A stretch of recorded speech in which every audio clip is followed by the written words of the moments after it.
38. savol. Iymonning kuchlanadigan va zaiflashadiganligining dalili nima?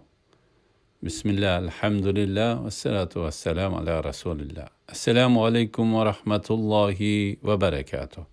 Tövəndə dextanlağa İmam Hafiz Al-Hakami rahimahullohning İslam aqidasi haqida 200 savol javoblar kitobidan iymon babida 38. savol.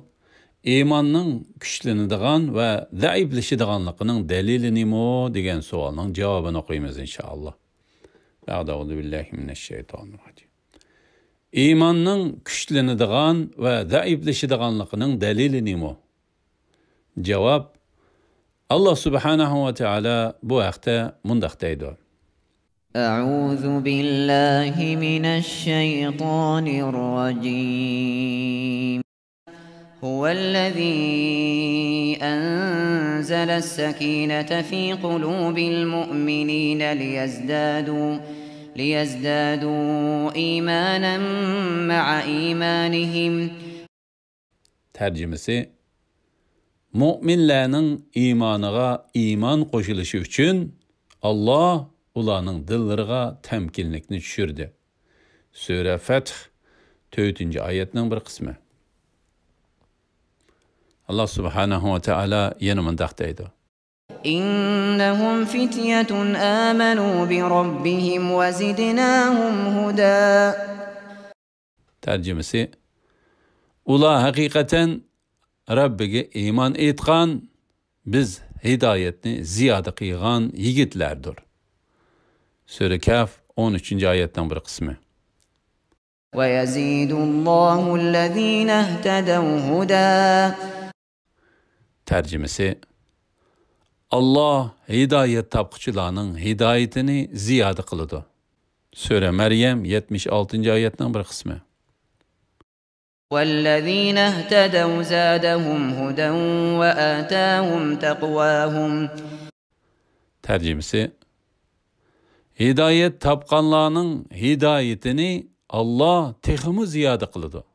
Sura Muhammad 17. oyatning bir qismi.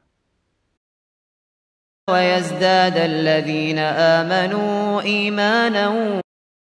Tercümesi: İman etqanlarning imani teximi ziyoda bo'ladi. Sura Muddathir 31. oyatning bir qismi. فَأَمَّا الَّذِينَ آمَنُوا فَزَادَتْهُمْ إِيمَانًا وَهُمْ يَسْتَبْشِرُونَ.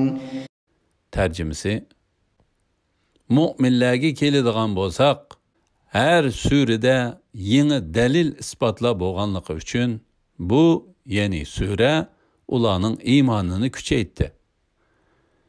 Sura Tavba 124. oyatning bir qismi.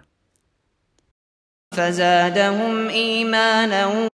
Tercümesi: Bu söz ularning imanini kuchaytdi. Sura Ali İmran 173. oyatning bir qismi. وَمَا زَادَهُمْ إِلَّا إِيمَانًا وَتَسْلِيمًا. Tercümesi: Bu iş ularning Allah'a bo'lgan imanini ve Allah'ның buyruqlarına bo'lgan bo'ysunishini teximi kuchaytdi. Sura Ahzab 22. oyatning bir qismi. Payg'ambar sallallohu alayhi va sallam mundaq deydi: Agar sizlar har qachon men bilan birga bo'lgan vaqtinglardagidek bo'lgan bo'lsanglar, farishtalar cho'qim sizlar bilan qo'l ilishib ko'rishgan bo'ladi. Bu haqdagi hadislarni İmam Muslim, İmam Tirmizi ve İbn Majahlar rivoyat qilgan. Alhamdulillah, yuqorida İmam Hafiz Al-Hakami rahimahullohning İslam aqidasi haqida 200 savol javoblar kitobidan 38. savol.